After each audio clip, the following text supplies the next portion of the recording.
હજરા વિસ્તારમાં એકવાર ફરી રફતારના રાક્ષસે કહેર મચાવ્યું છે। બેફામ ટ્રક ચાલકે બાઇક પર સવાર યુવકને ટક્કર મારી કચડી નાખ્યો, જેના કારણે યુવકનું ઘટનાસ્થળે જ મોત થયું છે। આ ઘટનાથી આ વિસ્તારના લોકોમાં ભારે રોષ ફેલાયો છે। આ દુર્ઘટના હજીરા રોડ પર બેફામ ગતિથી દોડતા ભારે વાહનોના ફરી એકવાર આતંક સ્વરૂપે ઉજાગર કર્યો છે। સૂત્રોના જણાવ્યા મુજબ યુવક ખમણ વેચવા માટે બાઇક પર જઈ રહ્યો હતો। તે દરમિયાન એક ટ્રક ચાલકે ઝડપી ગતિથી વાહન ચલાવતા તે યુવકને સીધી ટક્કર મારી હતી, જેથી યુવક ટ્રકના ટાયર નીચે આવી જતા ઘટના સ્થળે જ મોત થયું હતું। ઘટનાની જાણ મળતા જ પોલીસ તાત્કાલિક પહોંચી હતી। પોલીસે લાશનો કબજો મેળવી પોસ્ટમોર્ટમ માટે મોકલી આપી હતી। પોલીસે અકસ્માતનો ગુનો નોંધી કાયદેસરની કાર્યવાહી હાથ ધરી છે। ગત કેટલાક મહિનાઓથી હજીરા રોડ પર વારંવાર થતા અકસ્માતમાં અનેક લોકોના મોત થઈ રહ્યા છે, જેના પગલે સ્થાનિક લોકો રોષે ભરાયા છે। ઉધના પોલીસ સ્ટેશનની સર્વેલન્સ ટીમે શહેરના વિવિધ વિસ્તારોમાંથી મોબાઈલ ફોન ચોરીના કેસમાં 3 ઇસમોની ધરપકડ કરી છે। આ શંકાસ્પદો પાસેથી કુલ 279 મોબાઈલ ફોન જપ્ત કરવામાં આવ્યા છે, જેની અંદાજે કિંમત ₹16,79,000નો મુદ્દામાલ જપ્ત કર્યો છે।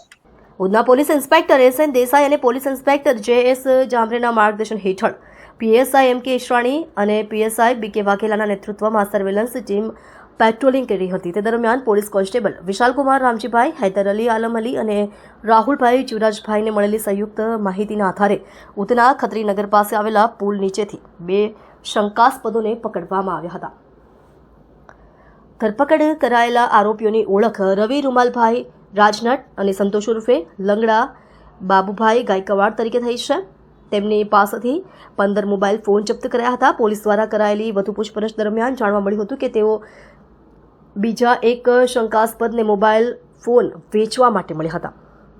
આ માહિતીના આધારે પોલીસ ટીમ ત્રીજા આરોપી ધીરજને પણ પકડી પાડવામાં આવ્યો હતો। વધુમાં પોલીસે જણાવતા કહ્યું કે ધીરજ નામના આરોપી એર ઇન્ડિયામાં ટેકનિકલ મેનેજર તરીકે સુરત એરપોર્ટ ખાતે ફરજ બજાવે છે અને ચોરીના ફોન ખરીદી તેના સ્પેર પાર્ટ્સ કાઢીને વેચાણ કરવાનું તથા IMEI કાઢવાનું કામ કરે છે અને અલગ અલગ સોફ્ટવેરથી મોબાઈલ ફોનના લોક તોડવાની કામગીરી કરે છે। બોટાદમાં ખેડૂત અને પોલીસ વચ્ચે ઘર્ષણ મામલો ગરમાયો છે। આજે સુરતમાં આમ આદમી પાર્ટી દ્વારા ન્યૂ બોમ્બે માર્કેટ પાસે બેનરો લઈને વિરોધ કરવામાં આવ્યો છે। પોલીસ દ્વારા વિરોધ કરી રહેલા આપ નેતા કાર્યકરોની અટકાયત કરી હતી।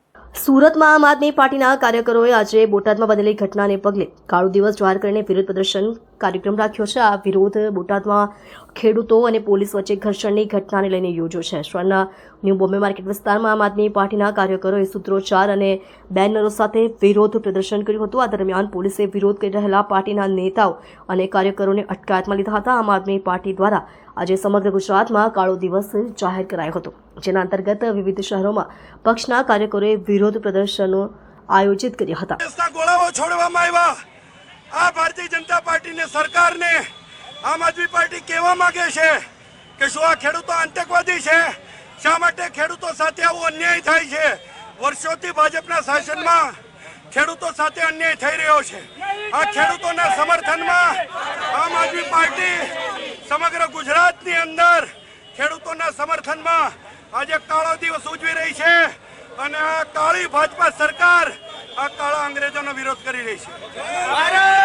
સુરત ઊન ખાતે મોડેલ એજ્યુકેશન ટ્રસ્ટ દ્વારા મોડેલ વિમેન્સ કોલેજ બિલ્ડિંગના ઉદ્ઘાટન અને ઇનામ વિતરણ સમારોહનું આયોજન કરવામાં આવ્યું। ભારત સરકારના જળશક્તિ મંત્રી સી આર પાટીલે મુખ્ય અતિથિ તરીકે નવી કોલેજ બિલ્ડિંગનું ઉદ્ઘાટન કર્યું। આ કાર્યક્રમમાં ધારાસભ્ય શ્રીમતી સંગીતાબેન પાટીલ, ધારાસભ્ય સંદીપભાઈ દેસાઈ, ધારાસભ્ય મનુભાઈ પટેલ અને ગુજરાત નર્સિંગ કાઉન્સિલ ઉપપ્રમુખ IA કડીવાલા વિશેષ હાજર રહ્યા હતા। મુખ્ય અતિથિ અને અન્ય મહેમાનોએ તેમના ભાષણો દ્વારા ટ્રસ્ટના સભ્યો, વિદ્યાર્થીનીઓ અને તેમના વાલીઓને પ્રેરણા આપી હતી। GNM અને BSc નર્સિંગની પરીક્ષાઓ ઉત્કૃષ્ટ પ્રદર્શન બદલ કોલેજની 6 વિદ્યાર્થીઓને મુખ્ય અતિથિઓના હસ્તે ટ્રોફીઓથી સન્માનિત કરવામાં આવી। કોલેજ પરિવાર અને મેનેજમેન્ટ તરફથી આ ટોપર વિદ્યાર્થીઓને અભિનંદન પાઠવવામાં આવ્યા હતા।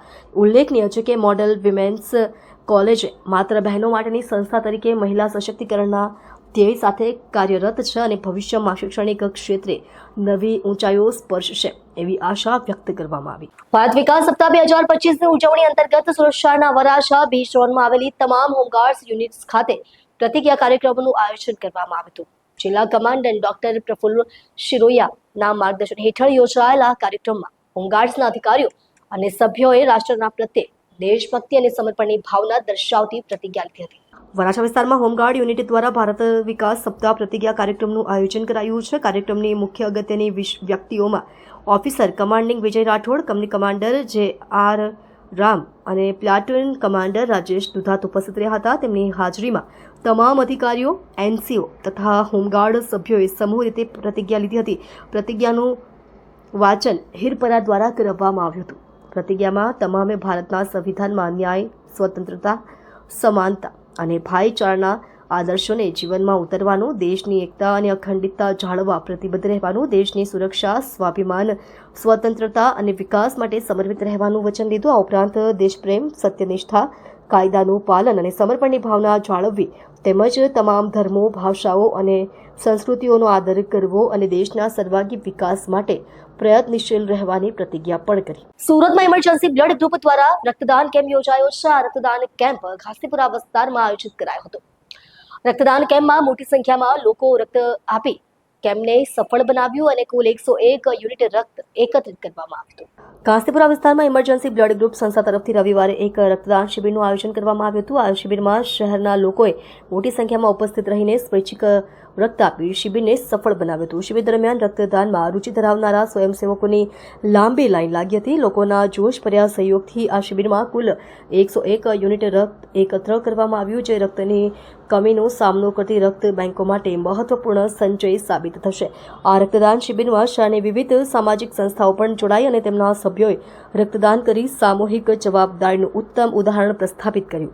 આવા પ્રયત્નોથી સમાજમાં સચેતનતા ફેલાવવાની સાથે જરૂરતમંદ લોકોના જીવન સુધી રક્તને પહોંચાડવું શક્ય બની રહે છે. સુરતના સચિન વિસ્તારમાં અસંગઠિત કામદાર અને કર્મચારી કોંગ્રેસ દ્વારા કાર્યકર્તા સંમેલન આ સાથે નવા વરાયેલા પ્રતિનિધિઓને અભિનંદન આપ્યા હતા. આયોજિત કાર્યક્રમમાં સુરત શહેર કોંગ્રેસ પ્રમુખ વિપુલ ઉદનાવાલા ખાસ ઉપસ્થિત રહ્યા હતા. સુરત શહેર અસંગઠિત કામદાર અને કર્મચારી કોંગ્રેસના બેનર હેઠળ એક વિસ્તૃત કાર્યકર્તા સંમેલનનું આયોજન સચિન વિસ્તારમાં કરવામાં આવ્યું હતું. આ સંમેલનમાં મોટી સંખ્યામાં કામદારો અને કર્મચારીઓએ ભાગ લીધો હતો. સંમેલન દરમિયાન સંસ્થા માટે નવા પ્રતિનિધિઓની વરણી પણ કરવામાં આવી, જેમને હવે પક્ષના કાર્યોમાં સક્રિય ભૂમિકા નિભાવવાની રહેશે. આ કાર્યક્રમમાં સુરત શહેર કોંગ્રેસ કમિટીના પ્રમુખ વિપુલ ઉદનાવાલા ખાસ અતિથિ તરીકે ઉપસ્થિત રહ્યા હતા. તેમણે કાર્યકર્તાઓને સંબોધિત કરતા પક્ષના ભાવિ કાર્યક્રમો અને રણનીતિ પર ચર્ચા કરી હતી. આજે અમે સુરત શહેર કોંગ્રેસ અસંગઠિત કામદાર કર્મચારી સંગઠનના નવા વરાયેલા હોદ્દેદારોને નિમણૂક આપવા માટે અમે આજે અહીંયા આવ્યા હતા અને ખૂબ મોટી સંખ્યામાં કર્મચારી અને કામદારો અહીંયા ભેગા થયા હતા. અને અહીં ખૂબ જ જે ઇન્ડસ્ટ્રીયલ વિસ્તાર છે, જ્યાં ફેક્ટરી છે, મિલો છે, ત્યાં કામદારો સાથે ખૂબ અન્યાય થઈ રહ્યો છે. તેમની કોઈ પણ રહેવાની વ્યવસ્થા, એમની કોઈ પણ જાતની જે પ્રાથમિક વ્યવસ્થા છે તે બરાબર નથી. એમની સાથે ખૂબ શોષણ થઈ રહ્યું છે. એમના પગારોમાં એમને સરકારના નિયમ પ્રમાણે એમની સાથે કોઈ પણ જાતનું જે થવું જોઈએ કાયદેસરનું એમનું પગાર કે એમનું જે પણ ભથ્થું મળવું જોઈએ એ નથી મળી રહ્યું. એમને સુવિધા મળવી જોઈએ એ નથી મળી રહી. અને આ વિસ્તારની અંદર ખૂબ જ મોટા પ્રમાણમાં ગંદકી અને પ્રદૂષણ છે, કેમિકલની ખૂબ ખરાબ વાતાવરણ છે. એની વચ્ચે આ કામદારો એ કામ કરી રહ્યા છે. ત્યારે સુરત શહેર કોંગ્રેસ અસંગઠિત કામદારનું એક મોટું સંગઠન હવે પછી ખૂબ મોટું આંદોલન કરી રહ્યું છે. અને એમની સાથે જે શોષણ થાય છે, એમની સાથે જે અન્યાય થાય છે, એ બાબત લઈ અને સરકાર સામે તેઓ આંદોલન કરશે અને લડાઈ લડશે. का जो आज प्रोग्राम यहाँ के अध्यक्ष श्री और उनकी जो बॉडी के लोगों को पद ग्रहण का कार्य रखा गया था, वो आज यहाँ पे हुआ है. और मैं शुभेच्छा देना चाहता हूँ भाई मेरे दिव्येश वीरा को कि वो इसी तरह से और भी असंगठित मजदूरों के लिए लड़ता रहे, उनके हकों के लिए लड़ता रहे, उनके रोज़गार के लिए लड़ता रहे, उनकी सुविधा के लिए लड़ता रहे. ऐसी मेरी उनसे शुभेच्छा है. देखिए, कांग्रेस ने हमेशा जनहित की बात की है. कांग्रेस ने हमेशा लोगों की बात की है, लोगों के फ़ायदे की बात की है. अगर मैं आपको बताऊं तो असंगठित मजदूर जो है उनके लिए इस देश में अगर किसी ने सोचा है तो कांग्रेस ने सोचा है. मनरेगा जैसा कायदा कि हर व्यक्ति को रोज़गार मिलते रहे, अगर ये किसी की सोच थी तो श्रीमती सोनिया गांधी की सोच थी, मनमोहन सिंह जी की सोच थी, कांग्रेस की सोच थी। मैं जनता से और ख़ास करके यहाँ के लोगों से अपील करूँगा कि एक ऐसी पार्टी के नुमाइंदे को चुना जाए कि जो आपके लिए, आपके हक के लिए, आपकी आवाज़ उठाता है, आपके लिए लड़ता है। હું દિવ્યેશ વીરા, અસંગઠન કામદાર કોંગ્રેસ સુરત સિટી પ્રેસિડેન્ટ. આજ નવનિયુક્ત બધાને હોદ્દા આપવામાં આવ્યા છે. કામદાર થકી સુરત સિટીની બોડી બનાવવામાં આવી છે. અહીં હું સુરત સિટીનો પ્રેસિડેન્ટ થઈ મારી આખી ટીમ 15 લોકોની ટીમ ઊભી કરી છે, તાકી સુરત શહેરમાં જે બી કામદારોને પ્રોબ્લેમ હોય, જે કંઈ પણ એમને તકલીફ હોય એ દૂર કરવા માટે એક અભિયાન શરૂ કર્યો છે. અહીંયા ઉપસ્થિત અમારા એઆઈસીસી મેમ્બર મકસૂદભાઈ મિર્ઝા, સુરત શહેર પ્રમુખ વિપુલભાઈ ઉદનાવાલા, ગુજરાત પ્રદેશ પ્રોટોકોલ મંત્રી મનોજભાઈ પરમાર, ગિરીશભાઈ ગોદાની, સુરત શહેર પ્રવક્તા કલ્પેશ બારોટજી અને અહીં પધારેલા સૌ સાથી મિત્રો.